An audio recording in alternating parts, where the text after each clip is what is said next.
the Park and Recreation Board meeting of February the 25th. Rebecca, would you please call the roll? Davis. Here. Sayers. Here. August.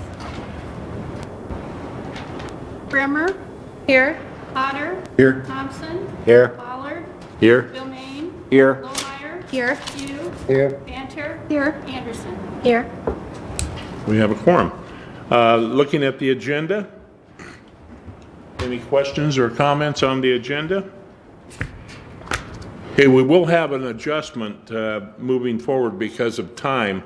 After we approve the minutes and have a discussion, I'm going to leave that up to Ben to insert different time elements on this of people that have to leave. We Fair just like enough? to move our D golf report up to your first thing and then jump back into A and work our way back down. Okay. If that's okay with the board. I'll Let move it it be with shown the, that Part D will be first regarding board action. I'll move that with D moving forward. Okay? Second. All in favor? Aye. Aye. That's approved. Looking, do we have approval of the minutes? So moved. So moved? Second. All those in favor? Aye. Approved. That was the agenda. Now looking at the minutes, Let's peruse through the minutes very quickly. Do we need to make any adjustment on the minutes? Do we have enough chairs? Okay. Can we just approve the minutes? I meant the approve, I was trying to multitask here and I'm not very good at it.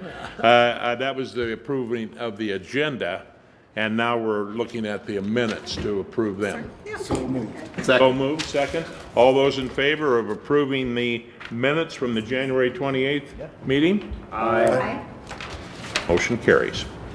Okay, moving right ahead, Ben. All right, item D on receive and file is the 2019 golf report. If you're new to the board, this is a mandatory contractual report that we do every year for the city council and the Park and Recreation Board and the Citizen Golf Committee. It's meant to be a high-level report that summarizes the 2019 business of the golf courses. I think the report's self-explanatory, but have you any questions, staff, or our operator, Ned Chido, is here to handle those questions tonight for the board. And if you follow us on social media, just this afternoon, we will be opening Blank Golf Course this weekend. It's hard to believe, but here we go. Blank or all of them? I believe just Blank so far. Is that correct, Ned? Blank Golf Course, I saw on social media, will be opening, Yeah, yep, open blank, Saturday. Mr. Chairman, members of the board. We'll be opening blank Saturday, and then the other two courses, hopefully the following weekend, Jester, weather permitting. Jester. Jester will be open Saturday. When do you project Terrace Hill? It might be a week after, because we've got a clubhouse problem there. Since the city turned it over and they've done some inspections, can't pass an inspection, get a license, so. Identify that's the city of Gonna have to do Altoona, some- right? That's the city of Altoona. Model before we get a license to operate. So it'll probably be the following week. Get the flooding taken care of? Not totally. I had a question on background. How do you determine when you get to open the courses? Is it just how wet the greens are? What? It's a function of just looking at the turf and what the weather forecast looks like. We want to get some idea of, first of all, we keep Blank open all year round. So it's open anytime it gets warm enough. But the other courses, what we try to do is look at the long-term forecast and get an idea about whether the weather is going to change for good. We don't want to open for 2 days and be closed for a week or something like that. So once we get a handle on a fairly decent long-term forecast, we're on the road to spring, we'll go ahead and open them, and then we'll look at the turf and see how wet it is and whether it can handle the traffic. We want to make sure the frost is pretty much out of the ground. There's a lot of different factors, but it's an art, not a science. Thank you. That's a good question. Historically, we've been one of the first courses in the metro, or the contiguous counties to open. And I think that you can tell from the care of the course, it's been done in a way that's really professional and maintains the integrity of the course. So we wouldn't do it if we didn't think we could got to get away with keeping the course in prime conditions for the prime season. That helps. But good question. Thank you. Do carts do much damage? They will if it's, they will if it's mushy and the frost in the ground, just when it starts to come out and you get that mushy layer on top and the water can't seep down because it's still frozen underneath. That's one of the prime things we look at. But at Blank, it drains so well that it'll just dry up quicker than the other places. That's why we can keep it open as much as we do. Waveland is, we've got the paths, but still you get a lot of traffic off and on the paths, so we still have to look at the turf conditions. But carts, we don't want to open. We really don't want to open unless we can use carts, because you're not going to get much business anyhow. So that's one of the things we look at. I'd also like just to thank the board. Your flexibility and understanding of how important it is to look at fees every year is what truly positions the operation revenue bottom line of our golf courses. Had you not done incremental small increases throughout the last 10 years, I think it would be a different story today. I think we wouldn't be as fruitful as we are. And I think you, of course, will recognize that we'll be coming back every year. We'll look at fees, and not that we need to raise them every year, but it's important, and it's a really responsible way of managing these golf courses is to check the fees every year. And it starts with Ned watching the current economy and state of golf, and then he talks to our team and we move it forward. So that, if I was asked what would be the secret to why we keep making money, because if you would just, don't take my word for it, if you have time in the next week, Google municipal golf course operations. 9 or almost 10 out of every 10 stories will show you that a lot of cities are going bankrupt with their golf courses. And again, don't take my word for it, Google that. Now, that gives me an opening here to talk a little bit about those two subjects. Our philosophy is to try to maximize the value for the consumer, the golfer. So we don't raise prices every year. In fact, haven't raised very much in the last couple of years, probably. Be looking at some this coming fall, but it's hard to tell. And that is a critical factor, is being able to keep enough revenue that we can maintain the quality of our courses. And the revenue generated in that report will reflect it. This year we are paid to the city about, I think it's about $413,000, plus about another $110,000 in capital improvement payments. That's about 500 and some thousand out of gross revenues of about 3.5 million. So that's a pretty good return on the city's investment. You see Cedar Rapids, for instance, they're losing 150, 200,000 a year. They keep fiddling around with doing something like we're doing, but never quite get the courage to do it. And all the other major cities in the state are having the same problem, as well as the country. Ben's right. I mean, you Google it across the country, and there's a lot of reasons why, but we're in good shape here, and we want to stay that way. Any other questions for staff? Ned, back when you took over this operation, I was very skeptical. I really was. You remember that. Sure. But over the years, I got to compliment you. You've done a wonderful job, and I was Thank you. wrong. I was dead wrong. Thank you. It's very nice. I like to hear those. Sometimes you only hear the other ones. But anyhow, we get a lot of calls from a lot of different people wanting to know what our secret is, and I just tell them it's Ben. Quit telling them that. What do I owe you now? Yeah. I'm glad the staff heard that too. Yeah. So Any other questions?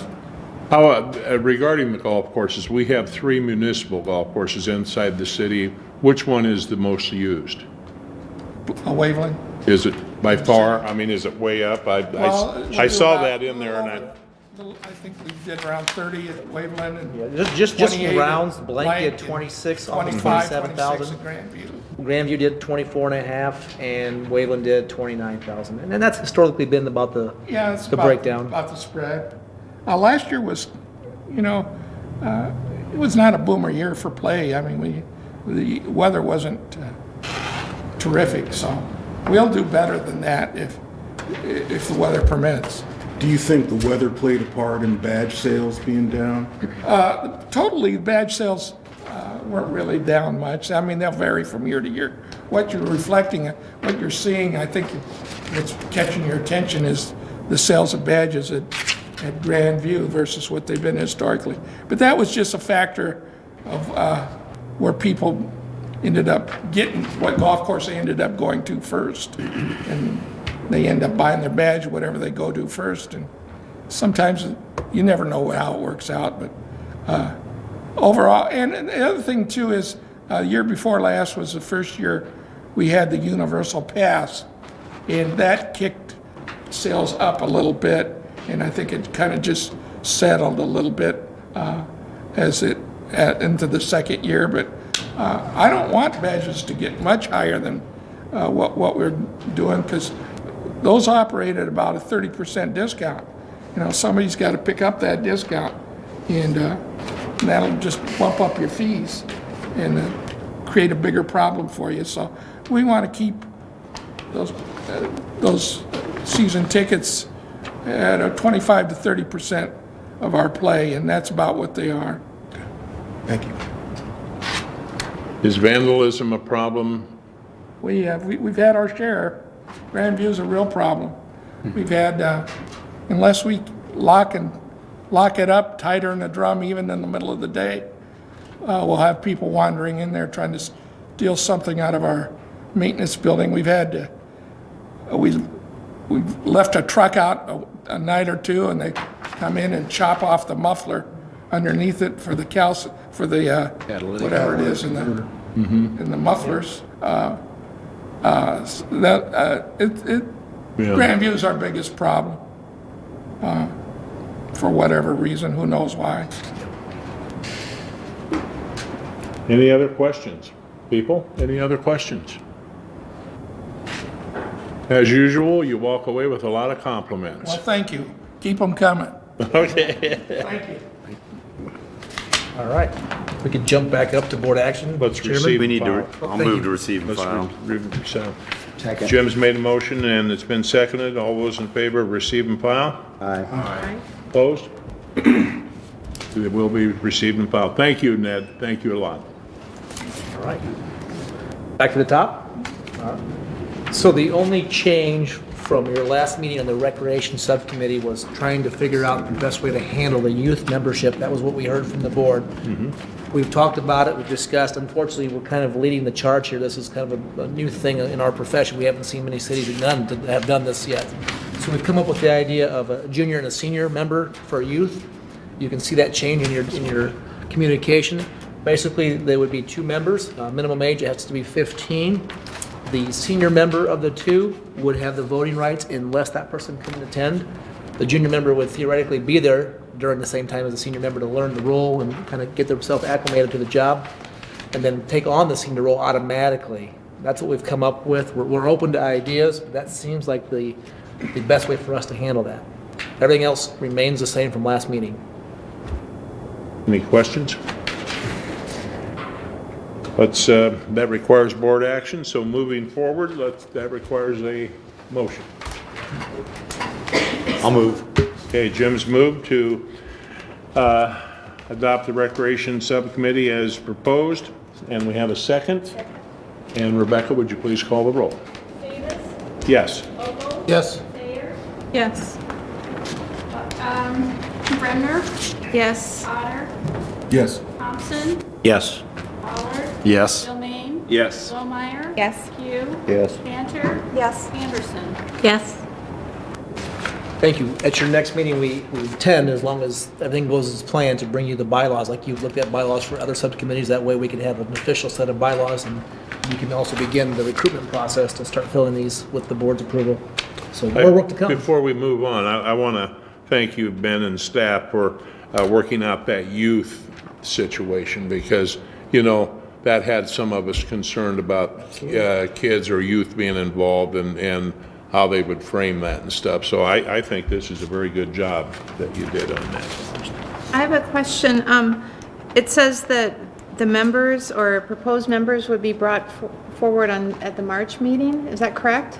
If we can fill it that soon, it might take us a couple meetings. We'll begin to start, and if any of the board members has names for us, please send them to Rebecca. Okay. Or just to me too, and we'll help start to build that. I want to remind you that these things are kind of a living document, if you will. If we decide after a year that these appointments are needed to be different than they are today, or we need a third youth member, you have that flexibility. We can make changes at any point. You just have to tell us if you feel like something's not working the way it should. So, and we'll tell you too. We'll do an official evaluation at the end of the first full year of a board, committee, I should say.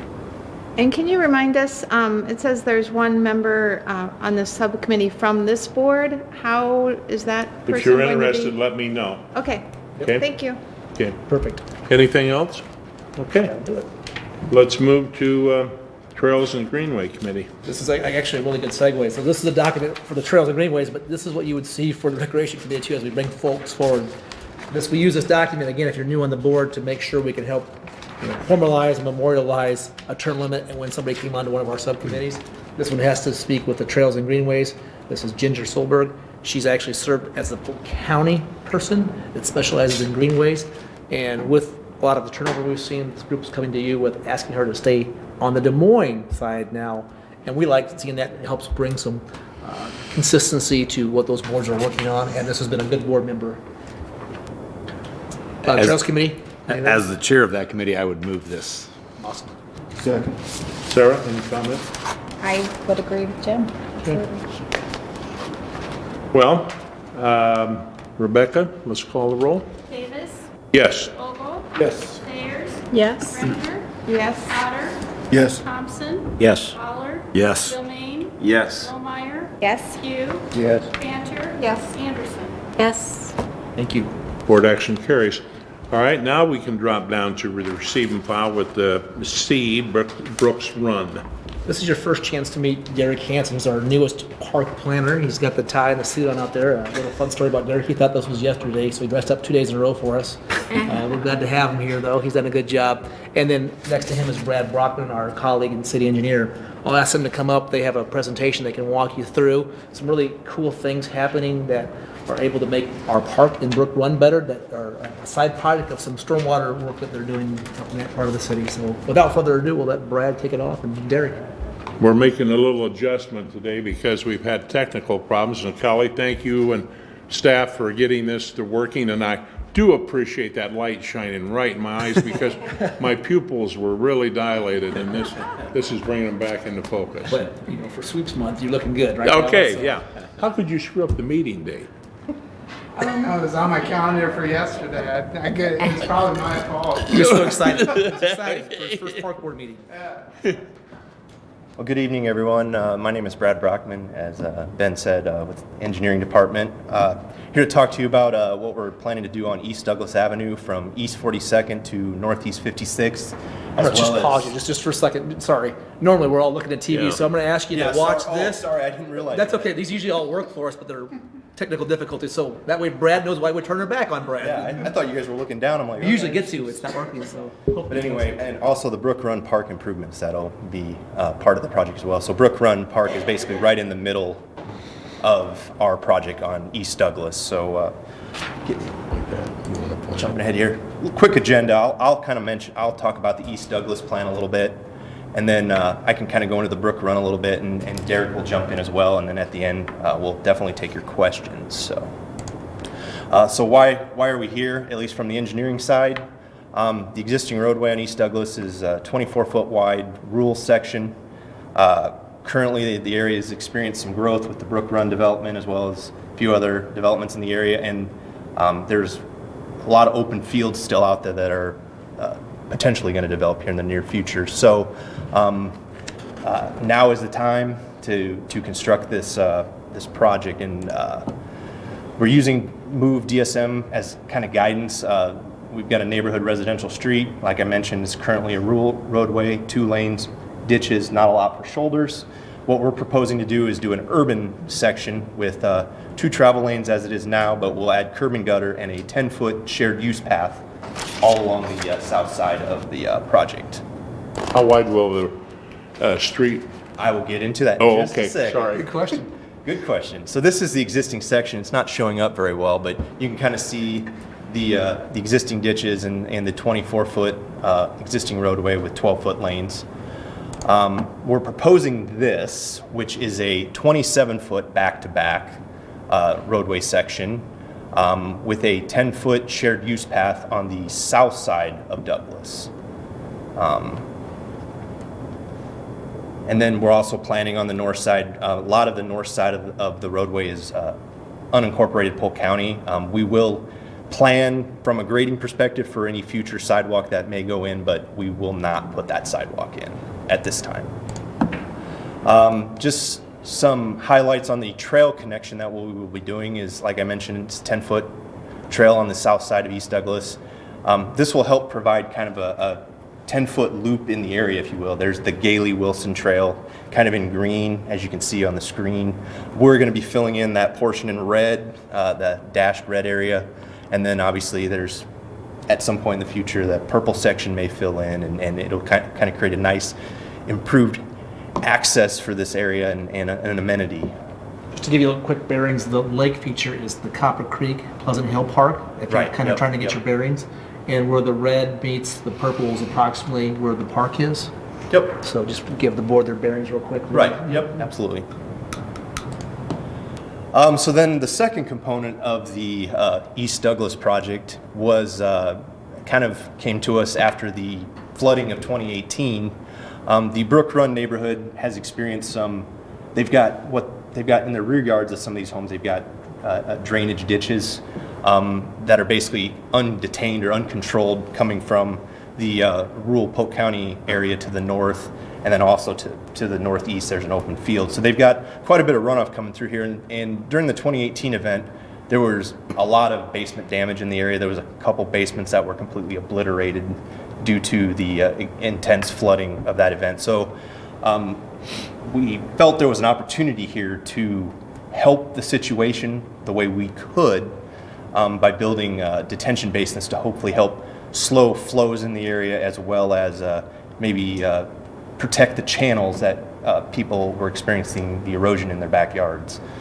So the two areas that you see that are circled are kind of the areas that we were proposing, and then the one to the west or to the left on the screen is in the Brook Run Park area. So you'll be able to see it here as I forward on. Just to let you know, there's about 140 acres draining to the Brook Run Park area from the north and west, and that's kind of denoted. And it's an engineering map, so I don't want to bore you with the contours and everything, but that's kind of what we were dealing with in this area. So Red high or red low?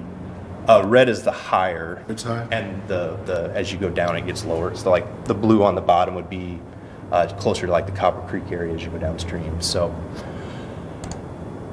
so the solution, solve flooding and erosion issues, and hopefully reduce some of the habitat loss. Evolve and enhance the existing park space. This is, we feel like, a solution for stormwater, parks, and for future habitat. It's a win-win for everybody. So I'll bump into the solution here, and then maybe Derek can jump in if he has some things to mention on this. So this was the plan that actually Parks had prepared and presented with us, and what they wanted to see in Brook Run Park as part of the detention basin that engineering was proposing. So we shared our files with them, and they overlaid it on Brook Run Park. And as you can kind of see on the west and south part of Brook Run Park, right now it's currently more or less lowland ground, really unusable for the park. So we basically put the basin in line with the stream and the wetland area, and Parks wanted to see some features with that, because you guys are losing some park ground, and so is Parks. So they proposed to put a trail around the basin to kind of provide it as an amenity. So the dashed brown line is kind of our connection to the trail we're putting on Douglas, and it loops around the detention basin, and it's about a quarter of a mile if you were to do a loop. So if you went around it 4 times, that's about a mile. So for those people that like to clock their mileage. And then we would also do some trail improvements up around the existing parking lot, some sidewalks and whatnot. And I can flip to the next slide because this has kind of come up over the last month or so. That 1 acre piece to the east of Brook Run Park is actually, and Ben may know a little more than I do, but that looks like the city is going to purchase that to expand the park, which is great because it's a nice flat area that this park really doesn't have right now, and could provide some play fields or some other features to that area. And then we would connect another trail off that 1 acre piece into the main portion of the park. You can kind of see that line drawn there. So that was kind of a broad brush on the project, but we'll certainly take any questions you guys might have on it. Do you think? I think I'm good. I think Brad pretty much explained it. He kind of came to us and we saw this as a collaboration effort between us and the parks to kind of come up with a solution because of the issues at hand, having 100 acres of stormwater coming to this point. So instead of having a hole next to the park, why don't we incorporate that into the park and maybe think about how can we add some additional land for habitat loss and also the stormwater problem at hand. Normally we would have a neighborhood meeting first on a change like this, but I can tell you that they have a lot of city employees that live out there, and I've talked to many of them, including the city manager. And this is something that, now there will be a neighborhood meeting coming up shortly. This is something that they've asked for, is to have more flat space. In fairness to the project, they needed a spot for the stormwater detention, and that part of the park was today not used. You can almost see underneath there's a playground. If I were able to touch it, I can't reach it real well, but you can see there's a playground that they stay on in the parking lot, and really a wooded area around it. This area has really been one of the newer areas of the city that's taken off. A lot of new residential family homes out here, and like less than a mile away is Altoona, to give your bearings. You've all seen this area. So we came to them and we said, hey, this acre has been up for a while, it's been for sale. The neighborhood actually had a developer come in and want to develop it, and they pushed back. They didn't want to see development there. Right across the street, you can almost see on the overview is townhome type featured houses. And so with all the young families there, and really one of the big issues we have in our park system is we've got great parks, but they're older, they're rolling hills, they're majestic woodlands. We don't have uninterrupted flat space for just general pickup or practice space for soccer, like football, flying a kite. So when the planning team, the engineers came together as a plan, I was really excited to see this come together, especially that what you're seeing here is that there's $0 out of the parks budget, right? That's always a great win. We want to thank our friends in engineering. They did a great job of helping us. All new walking trail, which I think will be a huge hit. Follow that trail around. So this is the walking trail that goes all the way around. The solid line is what he talked about at the very beginning up top. That's the new 10-foot wide 10 foot trail wide, yeah. that will eventually, over time, connect into the Gailey Wilson Trail, which he showed you earlier on. There's neighborhoods already built below this. That's why this connector feeds all those houses in. That connector today has been just an informal path today that was cutting through. We'll pave that. We'll have a sidewalk. We'd also even like, if we can figure this out, is somehow to have a spur go this way to connect into that trail. The trail there. Details that we're still trying to work out, but That trail's a mile. quarter mile it'd be a almost. quarter mile. This one here would be the quarter mile. Yep. And if you hooked it onto the other side, roughly how? Yeah, that would include if you basically went around the base and up onto Douglas, up along Douglas and back down around. But I'm It's- saying, in the future, if we hook that up to the purchased lot, the acre that you just Oh, yeah. purchased. We'll figure that out. Yeah, we'll figure that out. But it'll be nice. Are you trying to get your record on it, or what? I'm trying to, well, what I'm seeing there is, I think that this would be a great spot for a cross-country meet for the schools in Des Moines. It's going to be a really cool spot for a lot of Yeah. things. I think I like your idea. We're actually planning already behind the scenes your tour, so don't be surprised if your tour shows you this first before it's built, and then we go back next year and show you what we're talking about.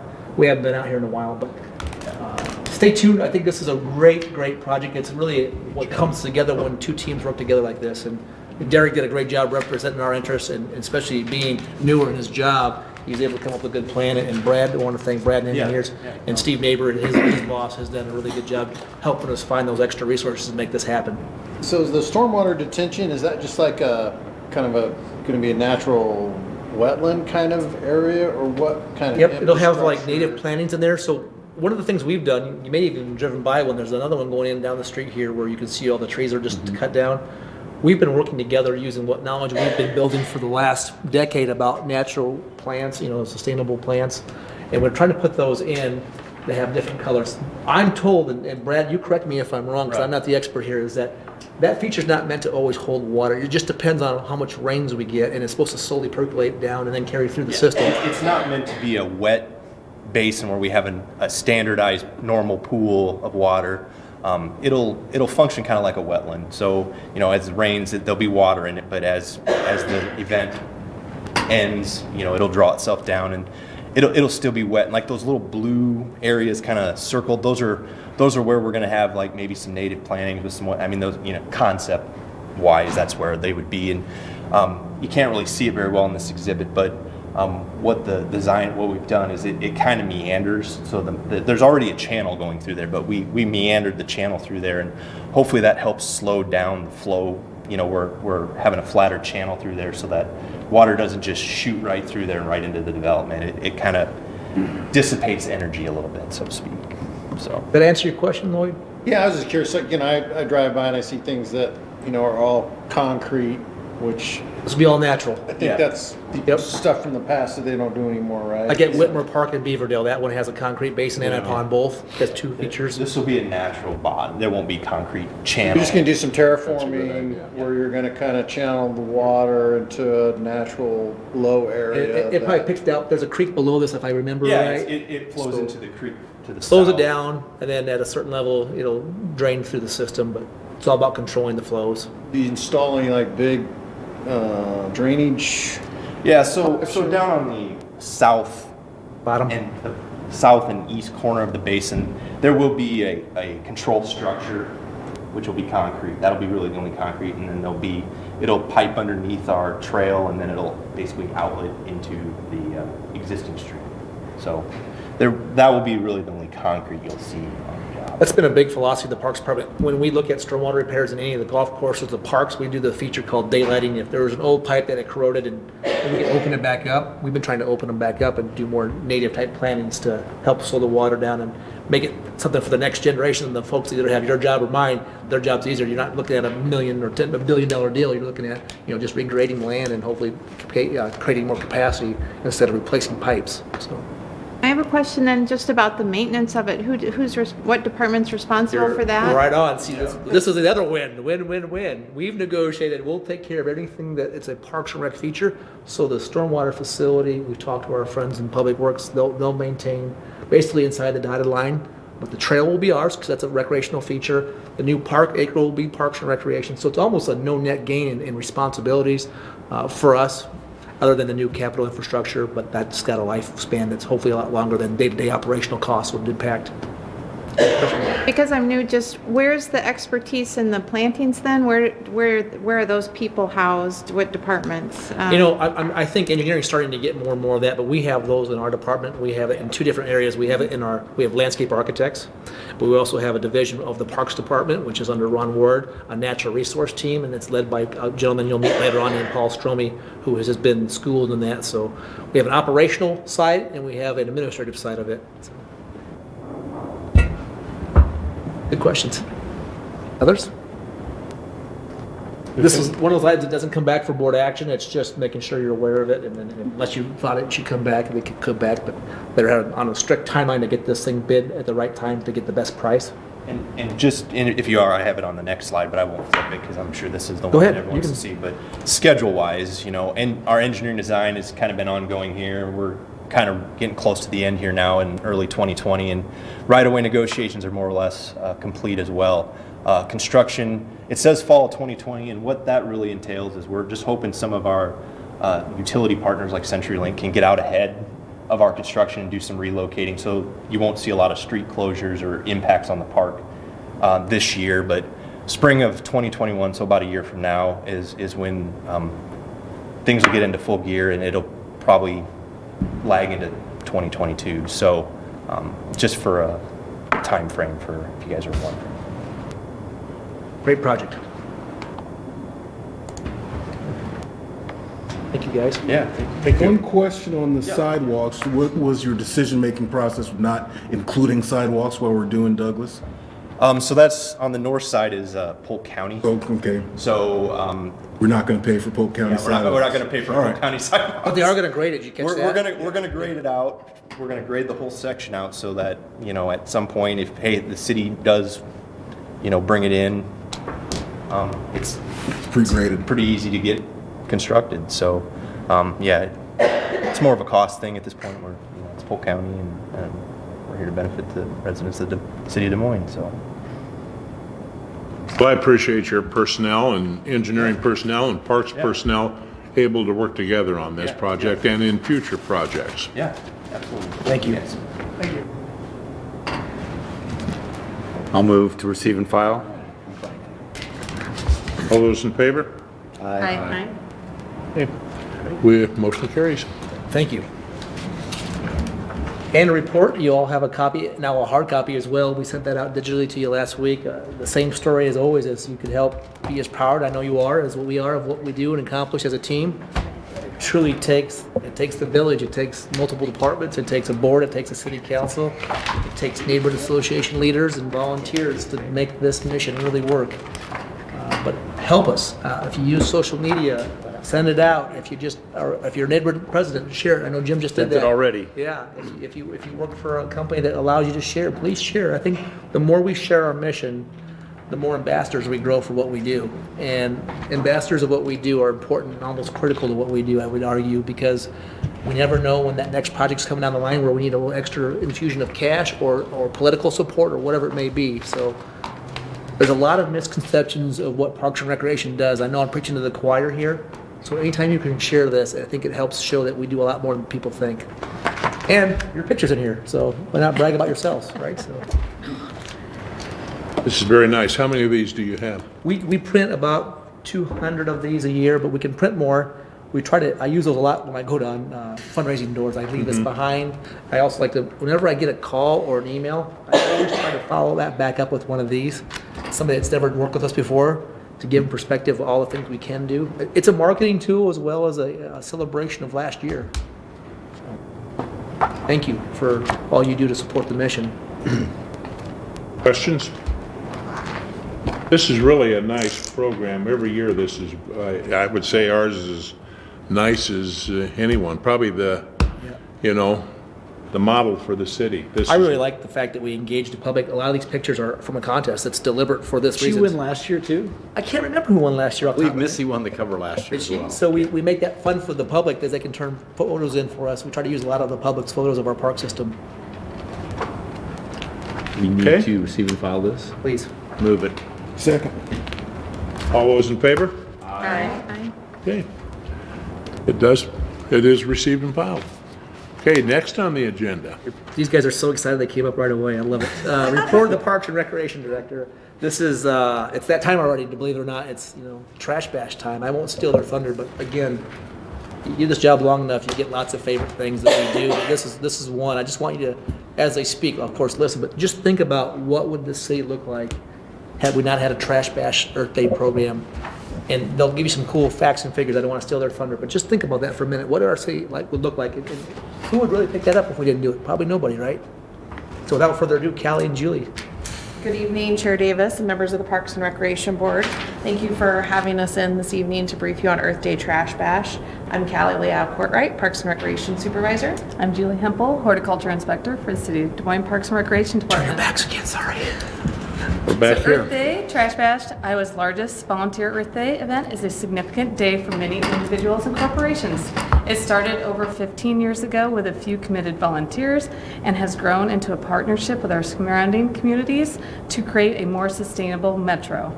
Last year, we had 75 project locations, more than 2,100 volunteers register on 93 teams. They removed over 45,000 pounds of trash, recyclables, compostable materials, 12 pounds of cigarette butts, cleaned up 10 miles of trails, cleared 7.5 acres of invasive species, and recycled 9,500 plastic grocery bags. There's your card, Joel. This year, we celebrate 50 years of Earth Day nationwide.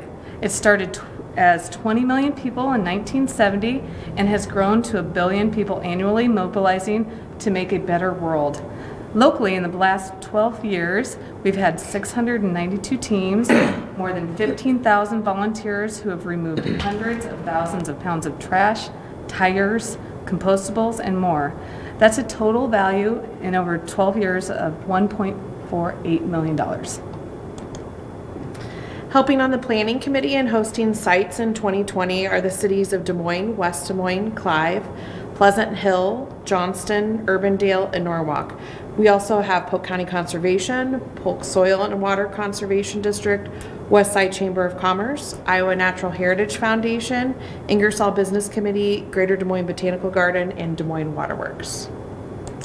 So Earth Day Trash Bash takes place over 2 days. Friday, April 24th this is for teams led by captains, and then the 25th is on Saturday. It kicks off at noon on Friday the 24th with a volunteer kickoff bash at Coles Commons. This will include music and educational booths. Then volunteers will go to their projects throughout the metro for an afternoon of volunteering. The fun continues on Saturday, and individuals and families are free to join us at McCray Park for a cleanup with the Southwest 9th Merchants Association, starting at 9 a.m. and going until noon. Registration opens March 1st at earthday.dsm.city. As a park board member, if you are interested in participating, please let Rebecca know so you can be on the director's team. Thank you, Chair Davis and the members of the Parks and Recreation Board for your continued support of Earth Day Trash Bash, Iowa's largest Earth Day volunteering event. I just want to, first, before you have any questions, thank these two. What you don't see behind the scenes is an incredible amount of organization it takes to lead that many entities. They will fill this room up multiple times with planning sessions to make sure everybody knows what's going on, and of course it's done in a safe, responsible way. And then just the lift to find sponsors. So for people who are listening right now, we're always looking for sponsors. There's a cost to this. It's just something the city shouldn't always be responsible for. So, there's hauling and tipping fees. There's the materials and supplies that we use. So anything that you think, if you know of a sponsor, let Julie or Callie or me know. We'll gladly take the show on the road to ask them to be a sponsor.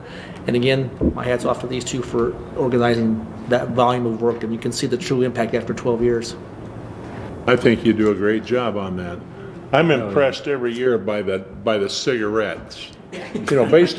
Based on the Surgeon General report, I would assume that should be going down now over the years as, we thin the herd on smokers.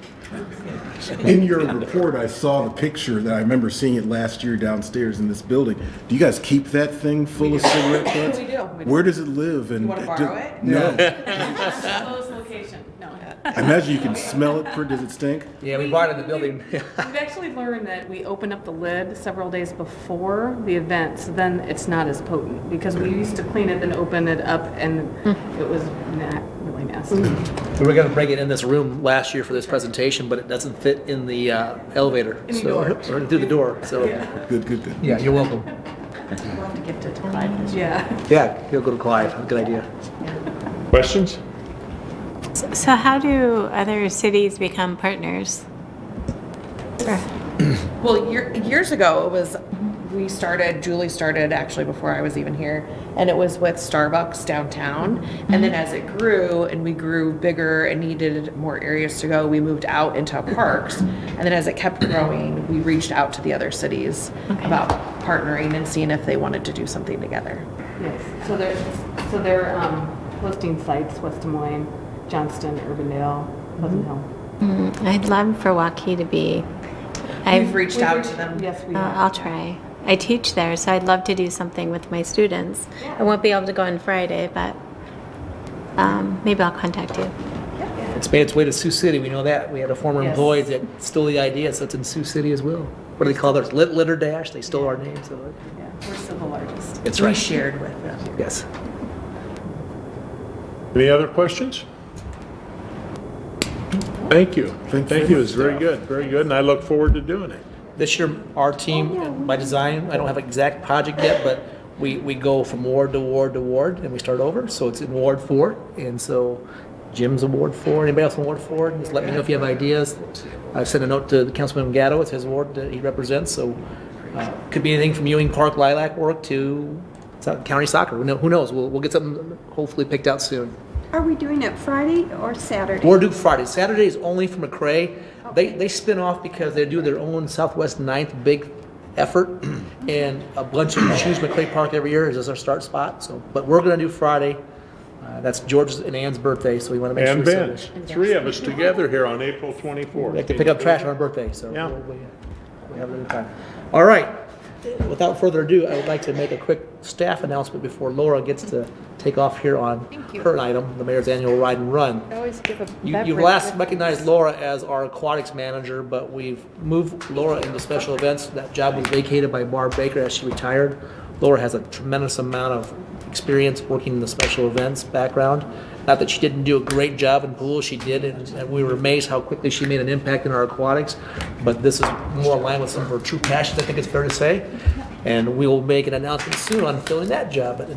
So if you wonder why Laura was here in special events, that is why. Awesome, thank you. Chair Davis and members of Park and Recreation Board, I'm Laura Murphy, Parks and Recreation Supervisor. I'm here today to talk about the Mayor's Annual Ride and Run. To get you excited, John Hagner just provided you with a slap koozie for the Mayor's Annual Ride and Run. If you're unfamiliar with what a slap koozie is, oh, George has already got it. There you go, put it around your drink to keep it cool, and it also goes on your bike, an easy, accessible way to get around town with your koozie. Joel, you're ready down this weekend. So this year, the event will be taking place on Saturday, April 18th. This is the 33rd annual event, and the start and finish will take place at Principal Park. I want to look up here, sorry. In 2020, the event proceeds will go towards E911 marker replacement. The City of Des Moines is pursuing and investing in a rework of E911 markers along the city trails. Currently, the city is missing over 80% of existing trail E911 markers and intends to improve these markers with this project. The project will look at replacing the existing fiberglass signage with aluminum vinyl signs that are mounted to a signpost. This will ensure a more permanent solution to the problem we are currently facing today. To kick off the morning, we'll start with a run. It'll start at 8 a.m. This is an hour earlier than last year to allow some time in between the two events. The location will start and finish on the trail right outside of Principal Park. We'll have a 5K, which is a 3.1 mile run, and a family fun walk, which is 1 mile long. The course will consists of downtown trails, and the entry fee is $35 beforehand, $50 day of registration, and just to add the bike ride is $5. New this year, the run will actually be timed. We haven't timed it previously, so results will be posted the same day. As you can see, the route for the run is on our trails and will turn around near Gray's Lake. You can see the walk event turn around in the middle of that, and then the run turn around towards the bottom of the map. The bike ride will be taking place at 10 a.m. The start and finish will be outside of Principal Park and at the distance of approximately 21 miles. It's a large loop similar to last year with a family rest stop. Same as the run, it's $35 entry fee, $50 day of registration, and $5 to add the run portion. New this year, we'll be highlighting the Chris and Marcy Coleman Bridge near Grays Lake. Since the event benefits our trails, we stay on our trails a majority of the route. All appropriate parties, including the police, have confirmed the route and will be present at crossings the morning of. Signage will also be along the route to allow participants to know the way. A big thank you to our current sponsors, the Iowa Cubs, Bike World, Confluence Brewing Company, and Friends of Des Moines Parks. And just today, we confirmed Captain Roy's and Triangle Tap. This year we have a new logo that was designed by MP Designs. You will start to see this throughout promotions on the participant t-shirt. Thanks to Bike World, we are able to give away a bike to one lucky participant. The participant must be registered to be eligible for the drawing of the bike, including those who registered day of. This will be a great promotional piece when we attend Bike World's Ladies Bike Social on March 22nd. Registration is now open. If you have questions, feel free to contact our administration office or visit our website at dmparks.org. And we would like to request the board to help us spread the word. Our challenge to you is to ask 5 friends, family members, or neighbors to participate in hopes that those folks will participate and bring their friends. Let's aim for a great turnout in 2020. Does anyone have any questions? Awesome. Enjoy your slap koozie. Thank you. Thank you. Thank you. Now, before we go into the report of the committees, I think that Des Moines is going to have a big loss here in the next week, and that's from one of their employees that's leaving the Parks and Rec. Richard, come on up.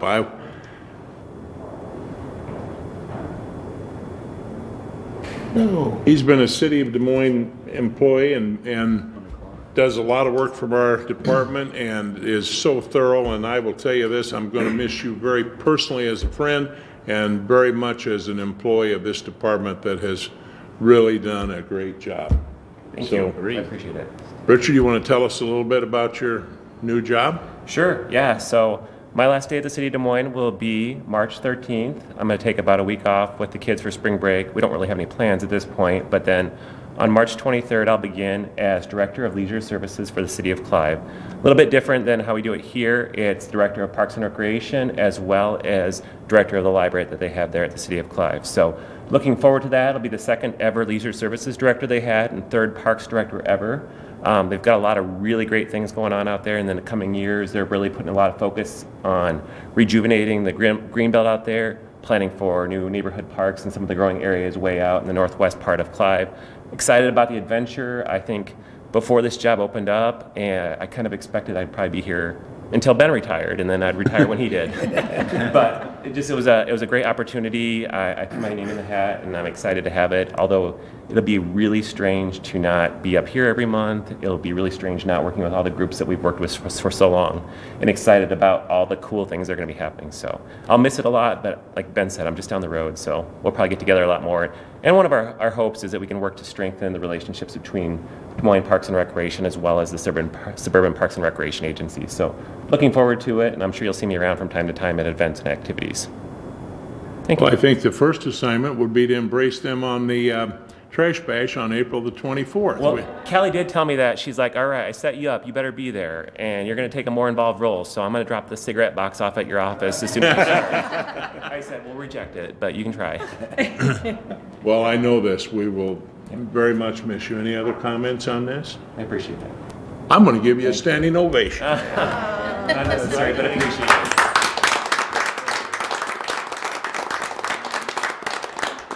Don't you have a band concert to be at tonight? I know, I'm actually missing the band concert. We had one last night I had to miss as well, but I had to hit most of them as possible. When is the last day? March 13th, Friday. I know Ben expects at least 8-hour days out of you until March the 13th. George, we've never gotten 8 hours out of Richard. It's always 10 or 12, you know. Ben can work 4 or 5. I will say this, it's been fun to watch Richard's career. I can tell you there's a lot of cool things that he's done. The thing that I think of that's the most Richard-esque, if you will, would not be here without him is our trail system. Don't get me wrong, a lot of things happened in the 70s and 80s, and then there was kind of a pause for whatever reason. I'd have to really research why, but when Richard came here in what year, 2000? 2003 in Parks. 2003 in Parks.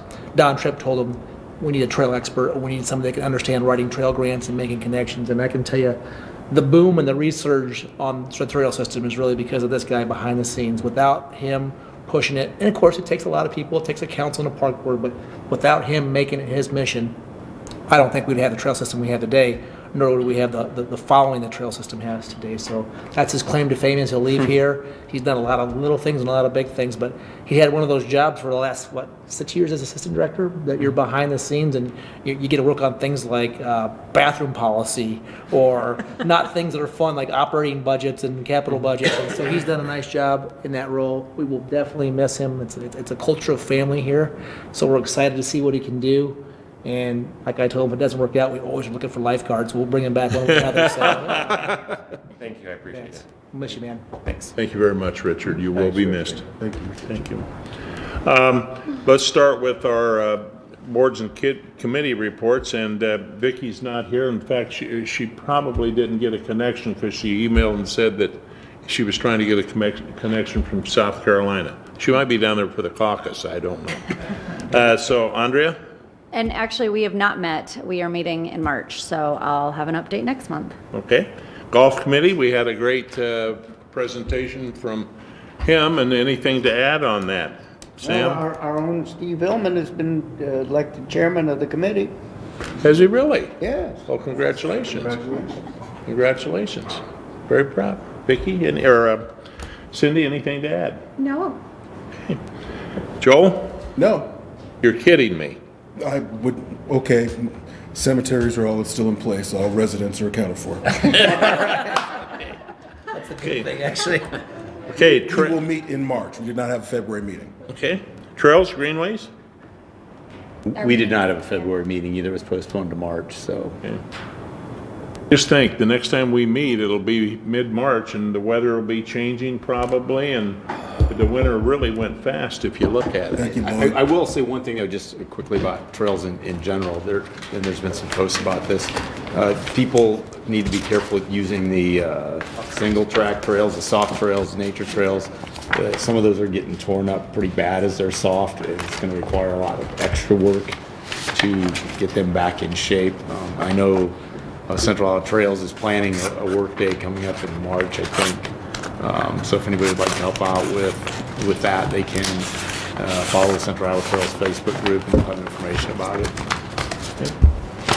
Any other closing comments from anyone? Anyone? Okay, we need a motion. I'll move to adjourn. Second. All those in favor? Aye. We're adjourned. Thank you. Good meeting. I had to get at least one in today, since I showed up late. Now, how do these go around? The party announced the final count. On one hand, I think that's 70. Thank you, Rebecca. You can put it on your phone.